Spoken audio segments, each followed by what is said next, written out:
But I did in fact find one theme, which is the idea of remembering. So one of the iconic images of this franchise is the whole thing about "I know what you did last summer," which is another way of saying "I remember what you did last summer." There are a whole bunch of manifestations of the idea of remembering. So if we go down the list, Julie is all about dealing with and managing trauma, right? And so she's made it her career to process her own experiences and then help other people to do the same. And then Southport as a town represses their memory, right? Their history. They pretend that nothing has happened, and they've kind of turned this into a kind of a touristy place, and their entire livelihood is conditioned on people not knowing about what happened, right?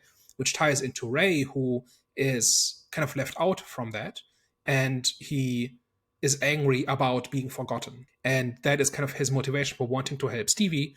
And then you've got Stevie, who is angry about Sam not being remembered the way he was, or something like that, right? Like where she remembers him as a friend and the others only remember him as some guy they killed on the road. And then you've got the podcast girl, Tyler, who turns the memories of what happened as it relates to other people's suffering into entertainment.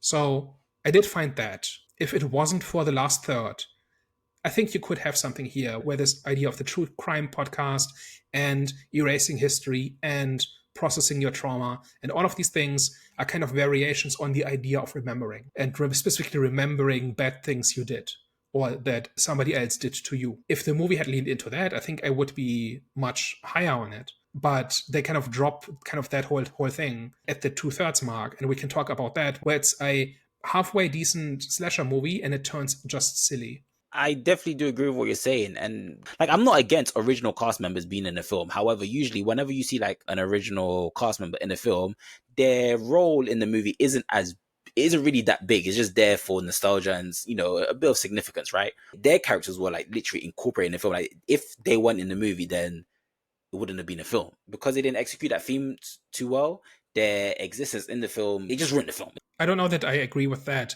I think including them in making that what I just described the motive.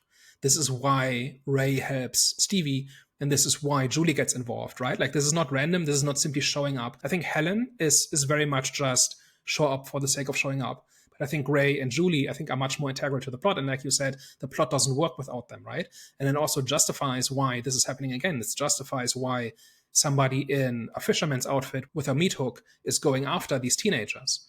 Because why else would it, right? It's not the same guy, right? And it's not the same grievance. And like, it's not like a Michael Myers, what's the guy from Friday the 13th called? Jason Voorhees. These characters just keep coming, right? They're immortal, they're magical, they will just always keep coming, and every movie it's somebody different they go after.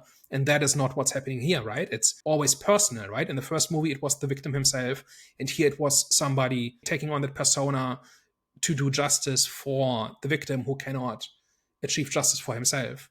And they're motivated by wanting to remember what happened.